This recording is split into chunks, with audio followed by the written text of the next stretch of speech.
দর্শক বাসামরা ম্যাচে আফগানিস্তানকে 190 রানে থামালো বাংলাদেশ। এনে থাকছে আজকের ভিডিও, বিস্তারিত জানতে ভিডিওটি সম্পূর্ণ দেখার অনুরোধ রইল। দর্শক বাসামরা ম্যাচ সিরিজে টিকে থাকতে হলে জিততে হবে টাইগারদের, এমন সমীকরণ মাথায় নিয়ে দারুণ বোলিং করলেন বাংলাদেশি বোলাররা।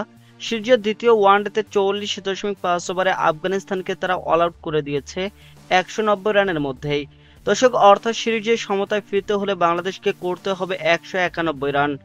আবুধাবিতে সিরিজের দ্বিতীয় ওয়ানডেতে টসে জিতে প্রথমে ব্যাটিং বেছে নেয় আফগানিস্তান। বেশ দেখে শুনে শুরু করেছিলেন দুই ওপেনার গুরবাজ এবং সাদিকুল্লাহ অতল। পঞ্চম ওভারে এসে আঘাত হানেন তানজিম হাসান সাকিব। তাকে পুল করতে গিয়ে ব্যাকওয়ার্ড স্কোয়ার লেগে জাকের আলীর ক্যাচ হন গুরবাজ। 18 রানে প্রথম উইকেট হারায় আফগানরা। নবম ওভারে বল হাতে নিয়ে উইকেট তুলে নেন তানভীর ইসলাম। বাঁহাতি স্পিনার বলে লঙ্ঘনে তানজিম সাকিবকে ক্যাচ দেন সাদিকুল্লাহ অতল। এরপর অনেকটা সময় একা দলকে এগিয়ে নিয়েছেন ইব্রাহিম জাদরান, তবে হাসমাতুল্লাহ শাহিদী এবং আজমতুল্লাহ ওমরজয়কে দাঁড়াতে দেয়নি বাংলাদেশ। দর্শক ইনিংসের 18তম ওভারে শহীদীকে বোল্ড করেন মিরাজ। পরের ওভারে ইরশাদ হোসেন সেলিফে ক্যাচ বানিয়ে ফিরান ওমরজয়কে। 79 রানে 4 উইকেট হারিয়ে ফির চাপে পড়ে আফগানিস্তান। মোহাম্মদ নবী সেট হয়ে গিয়েছিলেন, তবে ইনিংসটি থামে তানজিম সাকিবের বলে কাভারে মিরাজের দুর্দান্ত এক ক্যাচে। দর্শক 22 রান আসে নবীর ব্যাট থেকে। 128 রানে পঞ্চম উইকেটের পতন ঘটে আফগানিস্তানের। ইব্রাহিম জাদরান তবু লড়াই চালিয়ে যাচ্ছিলেন। লোয়ার অর্ডারের নানগাই ইলিয়া খারতকে নিয়ে ঝুটি করার চেষ্টা করেন তিনি।